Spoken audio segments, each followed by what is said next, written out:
Queridos, eu preciso compartilhar com vocês a alegria que eu sinto de ter sido convidado para estar contando meu testemunho aqui. Tem 14 anos que o Senhor se revelou a mim. E nesses 14 anos Ele não parou de se revelar. Isso é muito lindo. Eu acho que é interessante a gente começar sabendo que a obra ela não termina quando ela começa. Que revelação poderosa. Ele continuou fazendo, ele continua fazendo. E é na expectativa daquilo novo que ele ainda vai fazer, que a gente continua com a sede do primeiro dia. A gente está sempre esperando ver o novo da parte do Senhor. A Bíblia é a mesma, ela não vai mudar. Mas os lugares que nós entramos em Deus têm vistas diferentes para o trono. Amém? É uma ideia ilustrativa que às vezes me faz desejar muito ouvir o que os meus amigos estão vendo de Deus. Porque com certeza eles estão em lugares que talvez eu nunca tenha colocado os meus pés. Eu quero saber como é que é a vista do mesmo Deus, daquele lugar onde meu irmão se encontra. E eu espero contribuir de alguma forma para que gere mais paixão no teu coração ainda pelo nome de Jesus. Eu quero te dizer como é que eu estou sentindo mais ou menos esse momento aqui. Sabe quando você vai falar de alguém que você ama para uma pessoa, você não quer falar para ela de qualquer jeito, porque se você ama, o seu desejo é que aquela pessoa possa amá-la também. Você já experimentou fazer isso numa festa de aniversário, quando você está homenageando o aniversariante? Com certeza ele está presente. Então, é bem diferente, é muito mais poderoso você falar dessa pessoa que você ama para outras pessoas na presença dela. Eu percebo que a presença de Deus aqui nesse lugar torna um ambiente totalmente profético, e eu oro para que você abra o teu coração e a tua mente e todos os teus sentidos para absorver completamente a atmosfera que o Senhor já trouxe nesse lugar, e que com fé nós vamos entrar e tomar posse de tudo aquilo que Deus tem para nós. Amém, queridos? Abra a tua Bíblia comigo no livro de Salmos, no capítulo 100. Eu preciso te dizer que isso para mim é algo extremamente profético que está acontecendo hoje. Eu compartilhava com o Kriegner dentro do carro a respeito do que Deus está fazendo nesse momento na minha vida. Mais ou menos um mês para cá, um mês e pouco para cá. O Senhor tem praticamente gritado: conte sua história, conte seu testemunho, conte sua história.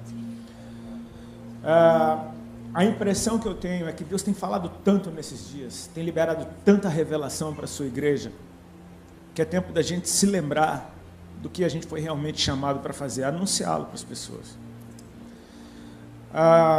Numa linguagem que o mundo possa compreender, e a melhor linguagem que o mundo pode compreender é: Ele fez isso em mim. Eu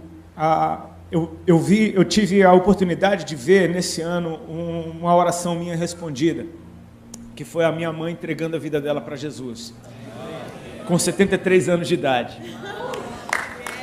Glória a Deus por isso, amém?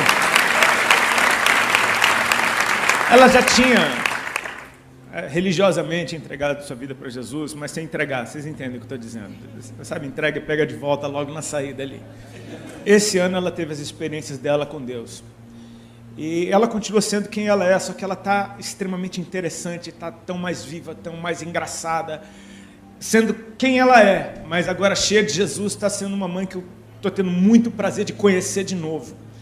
E eu estava ministrando em Brasília, logo após a conferência Dunamis, onde o Todd White esteve aqui ministrando, e é um dos evangelistas mais loucos que eu já vi na minha vida. Eu acho que ele é o mais normal que existe, né? No final das contas, aquilo deveria ser o normal. Eu fui para Brasília ministrar, e lá eu ministrei, e minha mãe, assim, ela é mãe. Ela é super, ultra, mega coruja. Para ela, eu sou o melhor pregador do mundo inteiro. E ao final de uma ministração, minha mãe começou: meu filho, aquela mensagem foi linda, meu Deus, como é que você fala? Meu Deus, eu nunca vi um negócio daquele.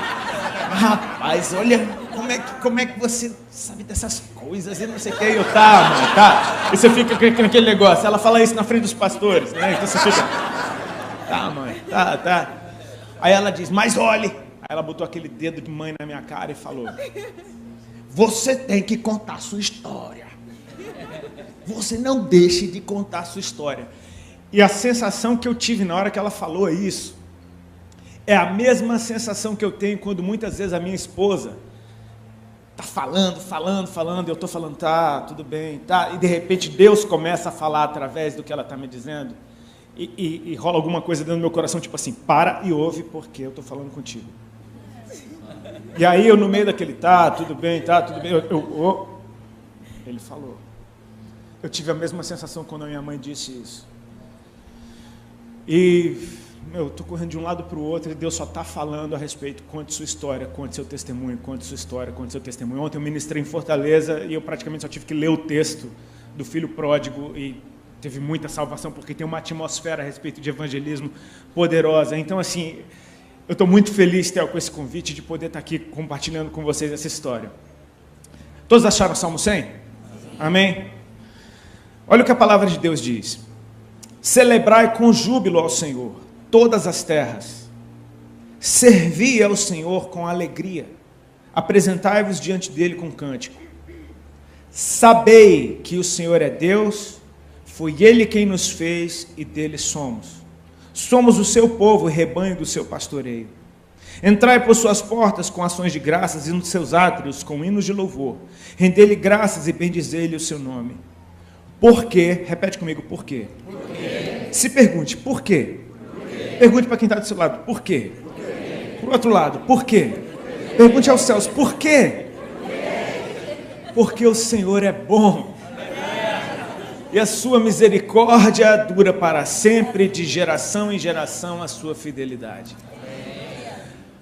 Há um motivo, há uma razão para nós estarmos empolgados, reunidos, por termos saído da nossa zona de conforto, para estarmos nesse lugar. Há um motivo para esse grupo de louvor ensaiar e desejar fazer o seu melhor para Deus. Há um motivo para que todas as pessoas que servem na casa do Senhor estarem aqui, servindo a homens como quem serve a Deus. É porque Ele é bom. Eu não sei se isso já aconteceu com você, mas eu já tive muitas vezes vontade de me esmurrar quando eu lembro do tempo que eu vivi longe do Senhor e das loucuras que eu fazia. Eu pensava, eu estava louco? O que é que tinha acontecido comigo? É interessante que mesmo fora de uma vida com Cristo, fora da igreja, todas as pessoas no mundo têm alguma opinião a respeito de quem Deus é. Todas as pessoas têm alguma coisa para falar de Deus. Ainda que eles não saibam nada de Deus, eles dizem, Deus para mim é... E então vem aquela definição mais louca do mundo. Eu já vi gente dizendo que Deus é a energia, que Deus é o sol. Meu Deus.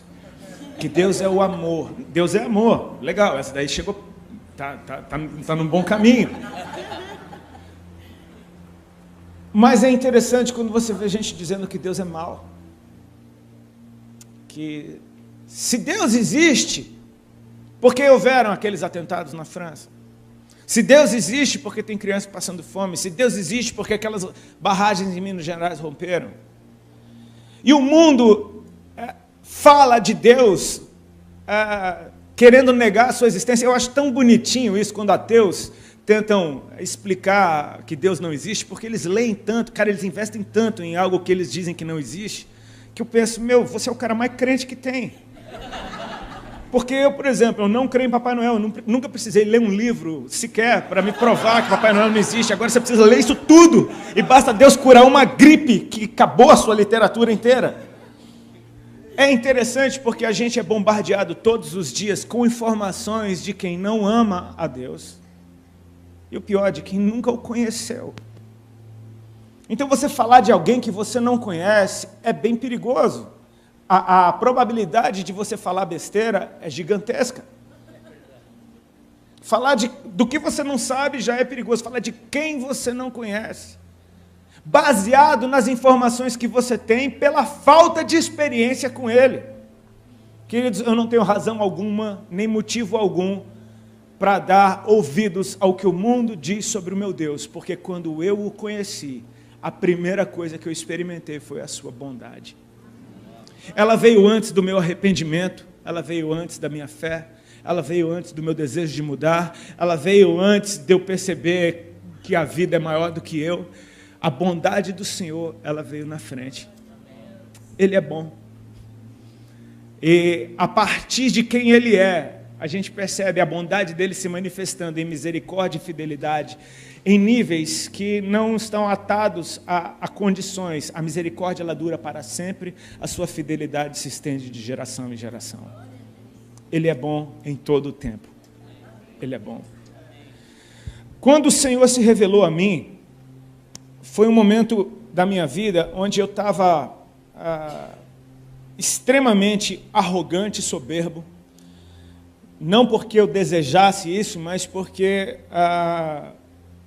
as minhas feridas e as minhas crises existenciais, baixa autoestima, usaram essa arrogância e soberba como uma proteção de defesa. Você sofre tanto na mão do mundo que agora você se endurece para não sofrer mais.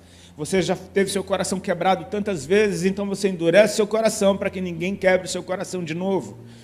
E eu vim de uma família de médicos, de gente que ralou muito, estudou muito, e parecia que o meu destino estava fadado a ser um médico, ou alguém que pelo menos quisesse estudar. E nada disso aconteceu.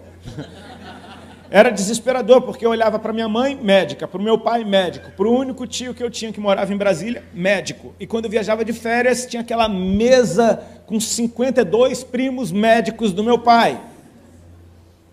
Parece que não tinha outra opção para mim. E eu não fui médico.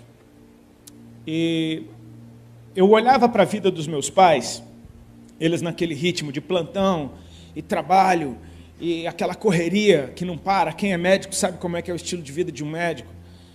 E eu via meus pais sempre cansados, sempre reclamando, brigando muito um com o outro, estressados por conta da profissão. Na minha mente ficou gravado de que aquilo não era bom, de que aquela vida não era boa. Naturalmente eu fui exatamente para o outro lado, quis ir para o inverso. Eu comecei a buscar um referencial de alguém que tivesse prazer na vida, de alguém que gostasse do que faz, porque ainda que eu hoje perceba, minha mãe nasceu para ser médica, ela até hoje trabalha com medicina, serve na comunidade lá em Brasília, ela é do programa Mais Médicos, minha mãe até hoje, 73 anos, está lá, ela vai lá. E eu não percebia isso na época, porque eu não via prazer, eu estava buscando prazer, eu falei, eu quero fazer alguma coisa da minha vida que me dê prazer. E, naturalmente, eu me lembro até hoje que a primeira imagem que ficou gravada do referencial que eu queria foi um clipe do Van Halen que eu vi, passava, acho que no Fantástico. E era um clipe que eles viravam criança, eles estavam no colégio, bom, o nome da música eu não vou nem falar porque vai que não é apropriado. Mas eu lembro que era uma cena do guitarrista do Van Halen, o Ed Van Halen, ele solando a guitarra dele em cima das carteiras do colégio, e ele vinha com a calça rasgada, um cabelão desgrenhado, com um cigarro no canto da boca. Eu falei, cara, é isso que eu quero. É isso, andar em cima das carteiras do colégio, todo rasgado, desgrenhado, fumando. Eu nem fumava. Mas aquilo me passou uma liberdade, tipo assim, eu falei, eu quero isso para mim. Eu acreditei nesse sonho, essa foi a visão que eu tive de uma vida perfeita. E para resumir, fazer de uma longa história curta, no ano de 93, a banda que eu tocava gravou o primeiro CD, esse CD estourou no Brasil inteiro. Então, de repente, o meu sonho de adolescente, que não teve influência nem do histórico dos meus pais, nem dos conselhos dele, muito pelo contrário, eu fiz tudo o contrário do que me mandaram fazer. De repente, o meu plano deu certo, a minha história aconteceu. Então, eu me tornei arrogante, soberbo. Você detecta a diferença no trato das pessoas, e eu percebi que ninguém era bom. Eu, quando ia tocar em Brasília, que é a minha cidade, eu vi aqueles playboy do colégio que me apavoravam, dizendo, e aí, Rodolfão, beleza, cara? Você lembra da época da gente do colégio? Eu falei, eu lembro, cara, não esqueço. Mas todo mundo agora queria ser meu amigo.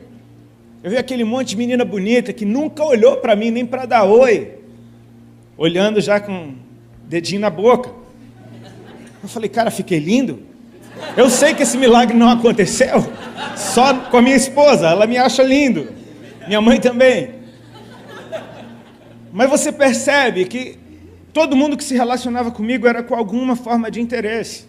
Até quem colava comigo estava querendo alguma coisa, queria entrar de graça em boate, queria ir para show de graça, queria estar no meio da balada, queria ser convidado. Enfim, quem fica na periferia de um cara como esse, desfruta de tudo que ele desfruta. Então, eu percebia isso. Meus relacionamentos travaram. Eu usava todo mundo da mesma forma que eu achava que eu estava sendo usado. Não é justificativa, mas é uma matemática burra que, infelizmente, no mundo é assim. Me usaram, eu vou usar também. E eu fiquei desse jeito. Eu sei que quando eu fui, no começo da minha carreira como músico, quando o CD saiu, eu conheci a minha esposa, a Alexandra. Ela tinha 15 anos de idade, eu fui tocar na cidade dela, ela com 15 anos já dava aula de inglês, então ela foi contratada para ser intérprete do Ramones, que era a banda que estava fazendo turnê no Brasil, a gente foi abrir o show para eles, e ela foi contratada para ser intérprete do Ramones. Então eu conheci ela nesse contexto. Foi amor à primeira vista. Aí eu percebi que o dom profético fluía na minha vida, porque, eu olhei para ela, eu desci do ônibus, eu me lembro até hoje, o ônibus parou lá em Balneário Camboriú, que é a cidade que eu moro hoje. Eu chego no saguão do hotel, tá lá aquela menina linda, com 15 aninhos, toda bonitinha, de vestidinho. Oi, toda simpática, sendo simpática com todo mundo. Ela foi simpática comigo de um jeito que eu fiquei louco. E assim, eu era monossilábico, eu não conseguia falar nada com ninguém. Minhas cantadas eram as piores do mundo, eu desistia, não tinha uma cantada que prestasse, nunca colou. E doidão ainda, então era só... E eu pensei, cara, eu tenho que falar alguma coisa para ela, porque assim, eu pensei, cara, tá cheio de gringo aqui, os caras do Ramones, os caras do Sepultura. Era uma turnê louca, Ramones, Sepultura, Ramones não tinha nada a ver, mas tudo bem. E eu falei, eu tenho que falar alguma coisa para ela. E eu ficava meio que olhando para ela com aquela cara de louco, e ela olhando, oi. E eu pensando, fala alguma coisa, fala alguma coisa. Eu falei, cara, você é linda.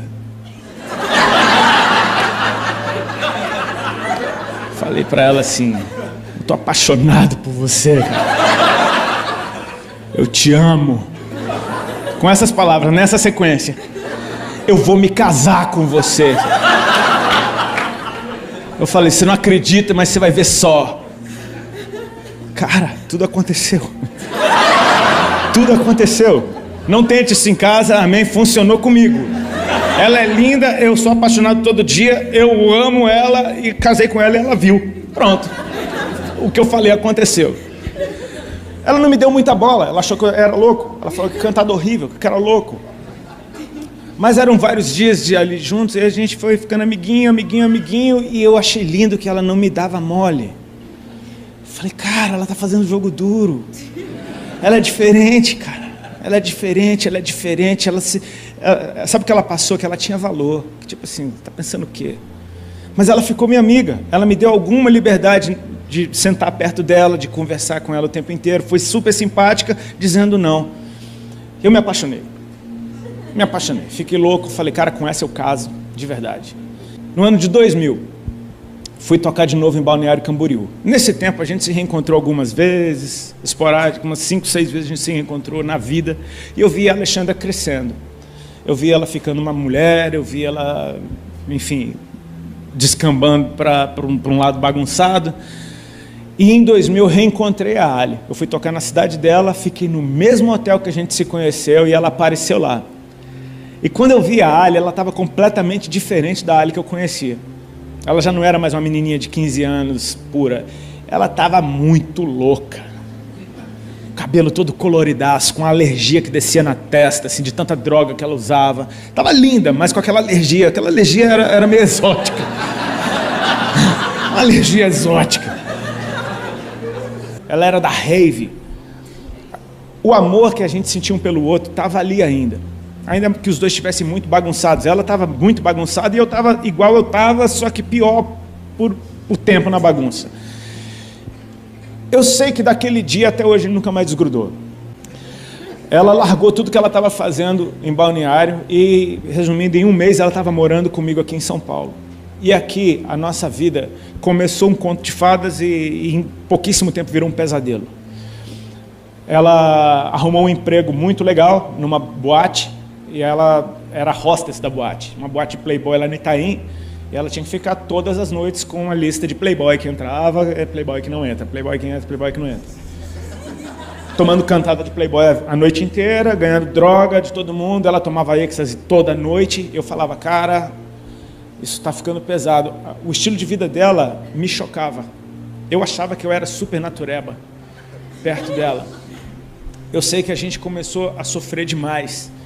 Nosso relacionamento. Aí eu comecei a perceber, cara, que a primeira vez que eu estava abrindo o meu coração para alguém de verdade, no meio daquele contexto, eu estava sofrendo de novo. Então era como se eu dissesse, cara, tá vendo como você é burro? Tá vendo como você não devia ter se aberto desse jeito? Eu comecei a querer endurecer de novo. A gente começou a sofrer, o nosso relacionamento começou a se deteriorar e, enfim, a gente começou a ter brigas terríveis. Eu comecei a mandar ela embora de casa, ela não ia. Então eu tentava humilhar ela para ver se ela ia, ela não ia, e aquilo estava ficando insustentável. Nesse tempo, eu comecei a entrar em paranoia, porque eu comecei a adoecer. Meu corpo começou a manifestar sintomas de uma doença física. Eu achava que era emocional, eu achava que aquilo era uma viagem da minha cabeça, eu achava que aquilo não estava acontecendo, mas estava. Eu estava perdendo peso, minhas roupas me diziam que eu estava ficando cada vez mais magro, o colar que eu usava no pescoço estava ficando frouxo, o cinto eu tinha que apertar cada vez mais, as pessoas começavam a dizer, cara, você está muito magro, o que é que está acontecendo? Começava a rolar conversa, dizendo, não, ele deve estar com AIDS, ele deve estar com AIDS, e eu desesperado com aquela situação, nada de eu ganhar peso, começaram a aparecer caroços debaixo do meu braço e na região da virilha. Eu me lembro que apareceu um, eu achei que era uma íngua, não desaparecia, apareceu outro, apareceu outro, apareceu outro, apareceu no outro braço, apareceu na virilha, e quando eu vi eu estava cheio de caroço, que só aumentava de tamanho, de quantidade, e aquilo se estendia por 1 mês, 2, 3, 4, 5, 6, 7 meses, 8 meses sofrendo com esses caroços, e era um sofrimento silencioso, porque eu não tinha coragem de contar isso para ninguém, porque a realidade do que estava acontecendo na minha vida denunciava de que eu não era tudo aquilo que eu achava que eu era. Aquela verdade estava me confrontando e estava dizendo, cara, você não é o super-homem, você é frágil. E eu estava me sentindo extremamente fragilizado no meu corpo, na minha alma, porque meus sentimentos estavam arrebentados naquele momento, ou seja, eu me tornei uma pessoa extremamente amarga. E foi aí que Jesus começou a colocar o plano dele em prática. A Ali carregava sementes dentro dela. A Ali, ela veio de uma família que foi da igreja, que não estava mais nos caminhos do Senhor. A Ali tinha sido aquelas pessoas que aceitou Jesus umas 350 vezes na vida. E toda vez que a vida dela estava difícil, ela ia para uma igreja, aceitava Jesus de novo, pegava a vida dela na volta, mas naquele momento do Doril, ela experimentava, tipo, a dor sumiu, Jesus, tu és muito bom, obrigado, mas até a próxima. Ela nunca tinha tido um compromisso com o Senhor, mas ela tinha sido exposta inúmeras vezes ao amor de Deus, ao ponto dela sempre voltar para Ele. E isso é muito lindo a respeito do nosso Senhor. A misericórdia dEle, ela dura para sempre, cara. Ele nos perdoa constantemente. Ela não tinha ainda a revelação de quem Ele era.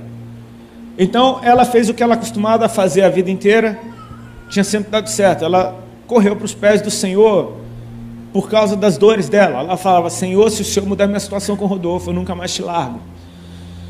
E o que acontece é que naquele momento da vida dela, ela começou a se tocar de algumas coisas cruciais. Ela falou, cara, Deus me chamou a vida inteira e eu nunca respondi.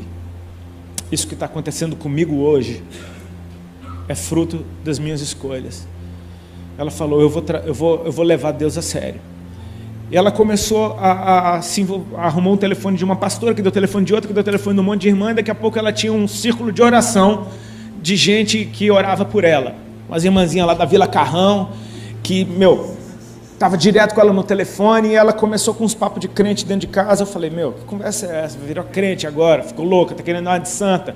Eu estava totalmente resistente a tudo aquilo, eu não queria nada de Deus. Minha vida já está uma droga, ainda a mulher vira crente. Eu falei, pelo amor de Deus, onde é que isso vai parar? E ela se envolvendo cada vez mais. Era o tempo todo, era toda briga, ela ligava para uma irmã, para chorar para as irmãs. Falava, meu Deus, nem sei quem são essas pessoas, está falando da nossa vida. Eu viajava para fazer show com a banda, ela ia para a periferia, passava o fim de semana na casa das irmãs. E as irmãs não tinham tempo ruim, meu amigo. Era culto todo dia, o dia todo, era monte, era vigília, ela voltava tendo que descarregar isso em alguém, e era eu. Eu não aguentava aquilo. Eu sei que eu fui resistindo, daqui a pouco ela veio com uma notícia: essas irmãs vão vir aqui em casa. Eu falei, falei, isso não está legal. Mas eu não tinha moral alguma, eu estava completamente arrasado dentro de mim, eu não tinha nem autoridade para dizer, não vem, acabou. Não, eu falei, quando é que elas vêm? Segunda-feira. Eu falei, então segunda-feira eu vou fazer alguma coisa, não vou ficar aqui. Ela falou, só que são 7 segunda-feira. Aí eu, poxa, 7 segunda-feira, toda segunda-feira eu vou ter que arrumar alguma coisa para fazer. E eu fiz o meu plano, e eu falei, cara, eu vou ficar fora, não quero saber de crente, não quero saber dessas irmãs loucas, não quero, a mulher está ficando louca, minha vida já está horrível. E eu fugi, só que aí teve uma vez que eu esqueci que elas vinham. Quando elas chegaram, eu estava lá, eu falei, e agora o que eu faço? Aí a Ari falou, fica. Eu falei, tá bom. E foi chocante, porque aquele grupo de irmãs parecia a minha avó, cara. Todas elas pareciam minha avó. Eu falei, meu Deus, eu pensava, Ali, como é que você anda com um povo desse? Eu falei, essas são as irmãs, meu... Chegaram lá, tudo simplesinho, daqui a pouco começaram a orar, e elas, ultra, mega, hiper pentecostais, cara, elas deram lugar rapidinho ao Senhor. E daquele jeito delas, né? Pulando num pé só, rodando, correndo pela casa, karatê, dando espadada. Elas não se intimidaram nem um pouco com a minha presença e com estar na minha casa. Eu era um intruso naquele lugar. E eu me senti assim, eu me lembro que eu me senti extremamente intimidado. Quando a primeira começou a orar em línguas, que ela eu lembro dela dar uma sapateada no chão, já desatou a língua estranha, daqui a pouco todas pegaram, e daqui a pouco o que está acontecendo? Eu fui encostei na parede, eu fiquei com os olhos arregalados, coração desesperado, vendo aquelas mulheres correndo pela casa. Eu falei, cara, ficou tudo louco isso aqui. E daqui, cara, Deus tem o jeito dele. Daqui a pouco lá vem uma, ela fez a tangente no sofá, ela veio, eu lembro até hoje da curva que ela fez no sofá. Ela veio com o dedo já, tacou o dedão na minha cara e falou, o irmão, a voz dela já estava assim, o irmão já aceitou Jesus? Cara, foi tipo Capitão Nascimento. Falei, já? Já? E a Ali estava do lado, a Ali falou, quando? Eu falei, não. Eu estava enquadrado, eu falei, cara, eu estava com medo, era muito medo. Hoje é engraçado, mas na hora não foi. A irmã entendeu, ela falou, você quer aceitar Jesus, filho? Eu falei, quero. Eu estava completamente intimidado. E ela falou, então faz uma oração comigo. E tudo que ela falou naquela oração eu repeti. Elas deram glória a Deus, elas disseram que eu estava salvo. Elas disseram que Jesus tinha me perdoado e que Ele agora era o meu Deus e que eu era um filho dele. Eu falei, Elas oraram e foram embora. Ficou eu e a Ali naquela sala. Eu falei, que é isso? Que povo é esse que você está andando? Explica agora esse negócio. Aquelas músicas que elas cantaram, que blá blá blá blá blá blá é aquele lá. Falei, tá louco, pelo amor de Deus. Enrolei uma bomba, fumei. Falei, não tô aguentando, não. Doido pra fumar. Passou uma semana. Não foi bem uma semana. No meio daquela semana, uma delas ligou lá em casa. E eu atendi o telefone. Ela falou, oi, irmã Sandra. Eu falei, peraí que eu vou chamar a Alexandra. Ela falou, não, é com você que eu quero falar. Eu falei, Ela falou, irmã Sandra. Eu falei, amém. Aí ela disse, você lembra de mim? Eu falei, lembro. Não lembrava nada, tinha 5. Aí ela falou, eu era uma caladinha. Você lembra de uma caladinha? Aí eu lembrei mesmo, tinha uma que não abriu a boca, cara. Só ficava me olhando torto. Ela não olhava bonito, não. Ela, uma cara braba, olhando assim. Ela foi a que mais me incomodou. E ela falou, eu sou aquela calada. Eu falei, oi, justo a mais calada tinha alguma coisa para falar comigo. Eu falei, pode falar. Então, filho, eu estava orando por você e o Senhor começou a me falar. E o Senhor começou a falar para ela coisas a respeito do meu relacionamento com a Ali, da forma que eu olhava para ela, o que eu enxergava nela. Eu falei, a Alexandre contou tudo para a irmã, né? A irmã está só aqui fazendo a ponte para resolver nossa situação. E eu, por educação, falei, é verdade, Estava dando muita bola, esperando a ligação terminar. Daqui a pouco, Deus começou a falar algumas coisas a respeito da minha vida. Sabe quando a palavra ela entra lá no fundo do teu coração, parece que alguém deu um mergulho dentro de você? E aquela mulher da periferia estava falando coisa a respeito da dor que eu tinha. Ela falava, Jesus mandou dizer isso para você. E assim foi lindo, porque... Desculpa. Eu sou desses caras que anda falando no telefone andando. E tinha um espelho no corredor. Eu parei na frente daquele espelho, o cara estava chorando. Só de ouvir que ele me amava. E aquilo assim atraiu meu coração, porque eu falei, cara, tem algo maior. Veio a segunda-feira seguinte e eu não relutei, eu quis ficar. Eu já falei, poxa, qual é? Sabe a curiosidade, o Senhor, Ele toca a gente com a curiosidade. Ele não mostra tudo, e Ele nunca vai mostrar tudo. Isso é lindo a respeito dEle. Ele vai manter a gente buscando sempre. Eu queria saber, como assim? Vieram aquelas irmãs, fizeram aquela gritaria na sala, correram, pularam, gritaram.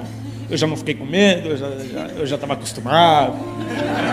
Parei, fiquei fingindo que eu estava orando, só mexendo a boca. E de repente, cara, uma delas, ela veio na minha direção, fazendo a curva no sofá. Eu falei, já sei o que vai acontecer, ela vem orar por mim. Isso é interessante a gente saber como a gente se torna religioso rápido. A gente já sabe tudo que vai acontecer. Eu falei, não, ela vai vir aqui na minha direção, ela vai orar por mim. E foi dito e feito, e ela veio. Só que ela não veio com o dedo na minha cara, ela veio com a mão na minha cabeça. Ela botou a mão na minha cabeça e ela parou, e ela começou a orar em línguas. Eu, naturalmente, não entendia nada do que ela estava falando, eu simplesmente fiquei quietinho no meu canto. No meio daquela oração, ela tomada, cheia do Espírito Santo, ela baixou a mão até a minha barriga. E ficou orando com a mão na minha barriga. E eu achando aquilo tudo estranho, de repente ela parou, e sem nenhum drama, sem nenhum floreio, sem nenhum tom de voz diferente, ela me entregou um recado. Ela falou, irmão Rodolfo, com essa naturalidade, ela falou assim, o Senhor Jesus está mandando te dizer que nessa tarde Ele está te curando de um câncer no estômago, para você saber que Ele é Deus, que Ele te ama e que Ele tem uma obra para fazer na tua vida. E aquilo foi tipo um soco. Eu me lembro do calorão que eu senti na hora, eu me lembro de um pinguinho de sorriso que apareceu na minha boca, tipo, porque são as boas novas, Ele tem boas notícias para nos dar, Ele é bom. Por pior que eu estivesse, o que Ele tinha para falar a meu respeito era algo bom. E eu comecei a pensar, meu Deus, eu tenho 28 anos de idade, como assim? Câncer? Isso não faz sentido. A gente começa a fazer conta, tipo, mas eu sou muito novo. Daqui a pouco eu comecei a pensar, cara, eu tenho uma dor de estômago há 2 anos que não passa. Falei, que estranho isso. Aí comecei a me lembrar, meu Deus, eu estou perdendo peso há muito tempo. Meu Deus, eu estou cheio de caroço espalhado pelo corpo há tanto tempo.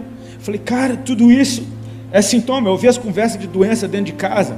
Daqui a pouco eu me toquei. Por que eu ouvi as conversas de doença de câncer dentro de casa? Porque o meu avô, pai da minha mãe, morreu de câncer de estômago. Porque 2 tios, irmãos da minha mãe, morreram de câncer de estômago. Porque 2 tias, irmãs da minha mãe, tiveram que arrancar um seio por causa de câncer. Eu falei, cara, isso estava na família. Eu comecei a pensar, só que ficava dentro da minha cabeça, Ele está te curando. Ele não estava dizendo que eu tinha, Ele estava dizendo que Ele estava tirando. Eu nunca vi ninguém, uma ministração de cura desse jeito, porque não foi repreensão da doença, não foi sai em nome de Jesus, foi um recado. Ela disse, Ele está mandando te dizer que Ele está te curando, para você saber que Ele é Deus, que Ele te ama e que Ele tem uma obra na tua vida. E o que aconteceu? Aquilo se manifestou no meu físico. Naquela tarde, eu me lembro que quando a gente estava terminando de orar, de mãos dadas, eu comecei a soprar. Eu soprava muito forte até sair todo o ar do meu pulmão. E aquilo ficou até estranho. Eu me senti até constrangido, porque falei, que coisa estranha que eu estou fazendo, por que eu estou fazendo isso? Veio na minha mente, tem algo saindo de você. Eu percebi, cara, ela falou de um câncer no estômago. Eu prestei atenção, meu estômago não estava doendo. Eu falei, cara, não está doendo. Interessante. Aquilo era uma segunda-feira. Passou a terça, Passou a quarta-feira. Na quinta-feira eu acordei de manhã, tomei banho. E quando fui passar desodorante, não tinha caroço nenhum debaixo do braço.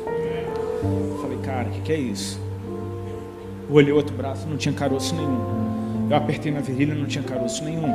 Eram muitos, eram bolotas enormes, mais ou menos desse tamanho. Eu contei 9 num braço uma vez, mais um monte no outro. Eu mal fechava os braços, eu tinha que tomar 2 anti-inflamatórios por dia. Eu estava nesse ritmo há uns 4 meses para fechar os braços. Doía demais. E de repente aquilo tudo desaparecia, estava tudo branquinho. Eu me lembro que eu saí correndo pela casa. Ele vem ver um negócio. Ele estava secando o cabelo no outro banheiro. O que foi? Eu falei, olha isso aqui. Eu apertava fundo, eu tentava procurar, não tinha nada. Ali eu falei, cara, ele é real. Para tudo. Falei, eu sei que você está me vendo aqui agora. Aquilo mexeu comigo. Eu falei, cara, ele é real, ele me ama. Só que a ficha demorou para cair. Eu ia morrer, eu não vou mais. Meus dias estavam acabando. Agora começou. Sabe, antes de tudo, queridos, a bondade do Senhor se manifestou. E por causa da bondade dele, eu quis estar perto dele. Então eu comecei a andar com as irmãzinhas também. Comecei a ir para lá e para cá. Eu falei, quero aprender. Me fala mais de Jesus. Todo culto que eu ia tinha alguma coisa para eu ouvir. Todo culto acontecia alguma coisa. Deus foi fazendo coisas tão rápidas na nossa vida. A gente noivou em semanas, porque a irmã falou, é bom vocês casarem. E estava chegando o aniversário da Alha, eu comprei um par de aliança de presente e fiz o nosso noivado debaixo da mesa do restaurante. Vai dar sua mão aqui, enfiei sem ela ver. Ela olhou, chorou. E aí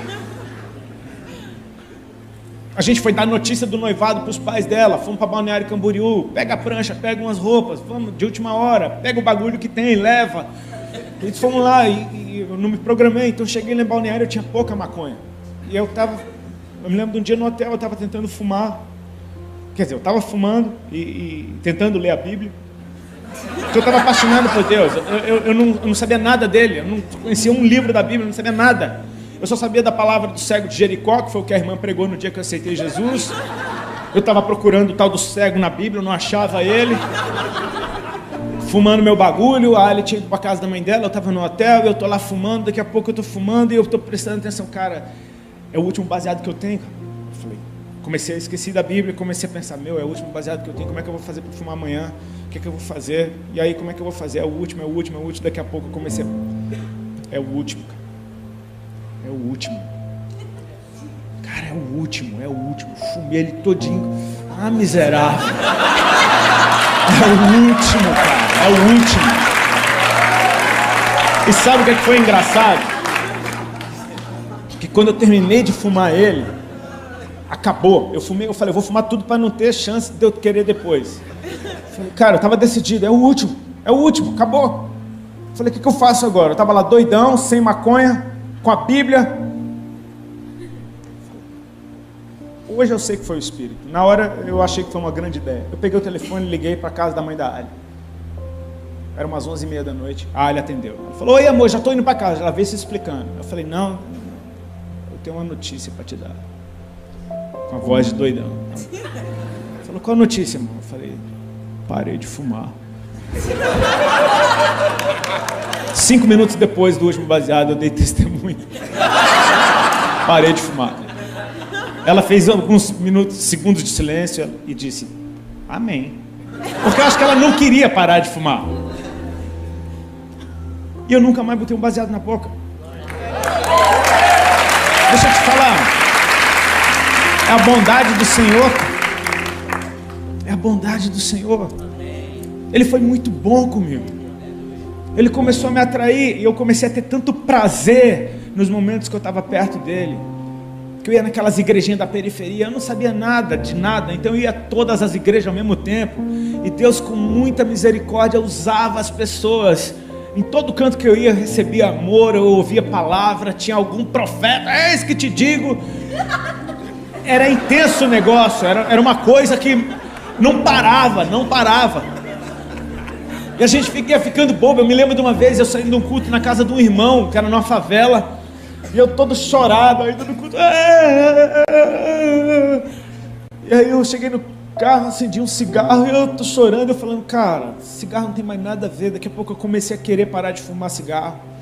Quando você vê, as coisas foram caminhando simplesmente por exposição à presença dele. O Espírito convence. Ele foi me convencendo, tipo, isso aqui não é legal. Eu fui, não é que é tipo, eu não posso fumar porque senão eu vou pro inferno. Não, é tipo assim, poxa, ele é tão bom, por que eu ainda tô preso nisso? Eu comecei a olhar para ele e você percebe, conhece a verdade, cara. Ela te liberta. Eu comecei a ir atrás dele, eu comecei a buscá-lo, comecei a querer conhecê-lo.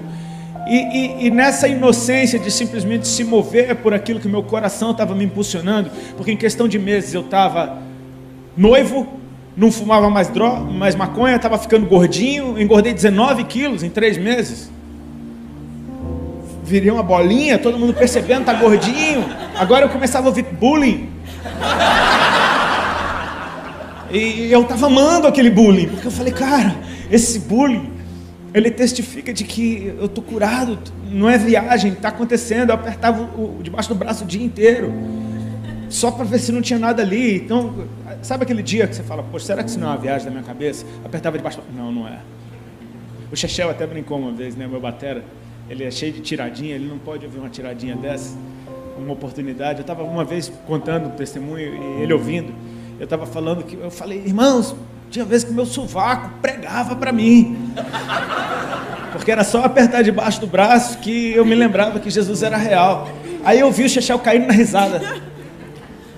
Esse cara tá rindo. Daqui a pouco ele chegou, Rodi, sabe como é o nome do teu sovaco, cara? Falei, qual? Aí ele, é Axilas Malafaia. Aí ele pregava pra você, cara. Falei, meu Deus do céu. Isso é coisa do Chechel. Quem conhece ele sabe que ele é uma figura. A mente dele trabalha muito rápido. Eu sei que esse processo ele foi. O Senhor ele foi se revelando para mim naquele nosso estilo de vida recluso. Era eu, a Ali e as irmãs. Só que ao mesmo tempo eu estava tendo compromisso com a banda todo fim de semana. Eu tentava me comportar normal. Cara, eu tentei muito ser normal. Eu tentava, só que eu já não fumava mais. Só parou de fumar, parei. Estranho. Minha conversa começa a mudar. Estranho. De repente,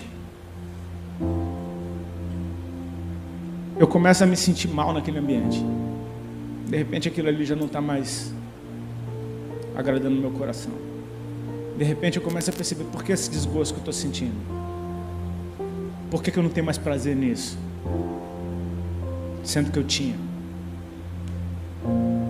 Eu comecei a perceber, cara, eu estou ficando diferente. E eu percebi que Jesus estava me dando uma vida real agora.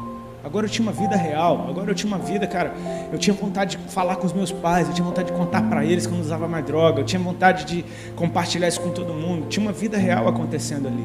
A bondade do Senhor, Ele me atraiu para Ele porque Ele é bom. E tudo que Ele estava fazendo na minha vida era tão bom que eu falei, cara, isso é muito bom. Todo mundo vai achar bom.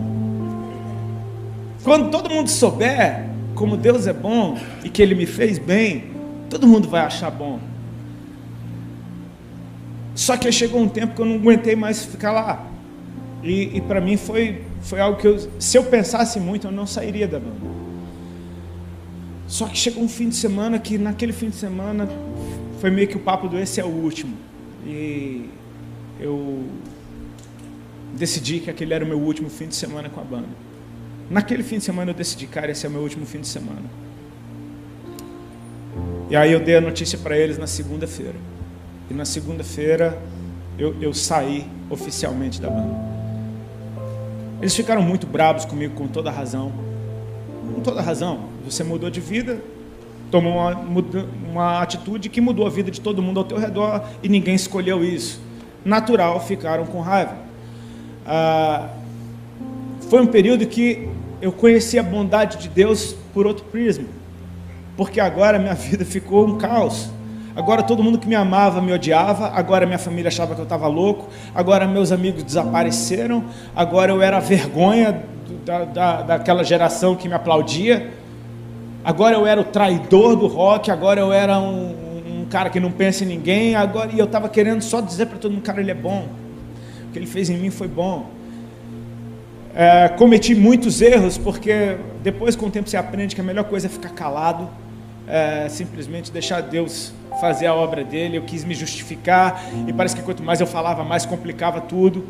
Eu sei que a gente entrou num período que eu acho que eu comecei a entrar até numa certa depressão, mas a gente percebe que essas estações, elas te empurram para mais de Deus. É uma pressão tão preciosa, porque do jeito que você está, você vai morrer, cara, você vai enlouquecer, você precisa se mover, e aquela pressão empurrava para dentro de Deus, tipo, cara, eu ia para a palavra de Deus, eu não entendia nada, mas eu queria conhecer, e aí a palavra começava a me dizer o que estava acontecendo comigo. Eu me lembro de um versículo, cara, que esse me marcou, quando eu estava chorando um dia, sofrendo, todo mundo me xingando, eu li: bem-aventurados sois vós, quando nos perseguirem, injuriarem e mentindo fizerem todo o mal contra vocês, grande é a sua recompensa, porque fizeram assim com os profetas que vieram antes de vocês. Eu falei, cara, o que está acontecendo comigo então? Você começa a perceber que tem algumas preciosas promessas da Bíblia que ninguém quer pôr na caixinha, tipo, vocês serão odiados de todos pelo meu nome. Eu comecei a perceber, cara, isso é por causa do nome dele. A ficha começa a cair, cara, é muito maior do que eu, ele fez algo em mim, ele me trouxe para perto dele para que eu conhecesse. Eu comecei a perceber, cara, eu acho que Deus está querendo usar a minha vida para chamar a atenção de outros. Eu percebi que do jeito dele foi extremamente eficaz, nem sempre é o jeito mais prazeroso. Eu estava no auge da minha carreira, no lugar que todo mundo podia me ver, e lá ele pegou a minha vida, ele virou ao avesso, e todo mundo, gostando ou não, viu o que aconteceu. Ele fez o nome dele conhecido. E eu comecei a experimentar o prazer de andar na direção do Senhor. A Bíblia diz: achegai-vos a Deus, e Ele se achegará a vós outros. Não significa que Ele não esteja com você, está falando de manifestações da sua presença. Cada passo que você dá para dentro de Deus, você sente aquela atmosfera cada vez mais intensa, mais profunda. É aquela alegria na alma de fazer a vontade do Senhor. Quando você faz o que Ele te mandou, você sente um gozo na alma, que você fala, cara, é para isso que eu nasci. Eu comecei a experimentar o prazer de compartilhar Jesus com os outros. Eu comecei a experimentar o prazer de ouvir a palavra de Deus. Eu comecei a experimentar o prazer de ir na casa do Senhor. E por mais que as igrejas parecessem religiosas, e meio, umas muito de um jeito, outras muito de outro, eu tinha a Bíblia que me falava do templo. E eu vi aqueles cristãos no livro de Atos indo todos os dias ao templo. Então toda vez que eu estava entrando numa igreja, qualquer que fosse, eu estava entrando no templo do Senhor, porque um dia Jesus tinha entrado na minha vida. Eu estava numa atmosfera que a palavra de Deus, ela estava sendo meu alimento, o meu suporte, a minha proteção, o meu amigo, estava sendo meu conselheiro, estava sendo tudo ao meu redor. E Deus começou então um processo de me levar a lugares para eu contar o que estava acontecendo na minha vida, como eu estou fazendo hoje, 14 anos depois. Sabe, hoje eu estou num momento da minha vida que está interessante, está engraçado, parece que a obra está começando a começar. Hoje eu sou convidado para ir a muitos lugares, para pregar a palavra de Deus, e Deus, por sua infinita misericórdia, tem me dado algumas mensagens que têm dado fruto por aí, mas tem uma mensagem que Ele escreveu em mim, e essa é muito poderosa, porque essa não tem a ver com a minha revelação, não tem a ver com o esforço meu, não tem a ver com a minha fé, não tem a ver com o meu desejo, tem a ver com a bondade dEle, de me alcançar, quando eu nem sabia que Ele existia. Sabe, para mim é um prazer poder compartilhar com vocês, algo que, uma história que, bom, a gente escolheu uma fé que não pode mentir, então vai ser sempre a mesma história. Eu não vou ficar inventando, incrementando. É a mesma história. É de como Ele um dia chegou, de como Ele fez, de como Ele atraiu os meus olhos. E estar hoje aqui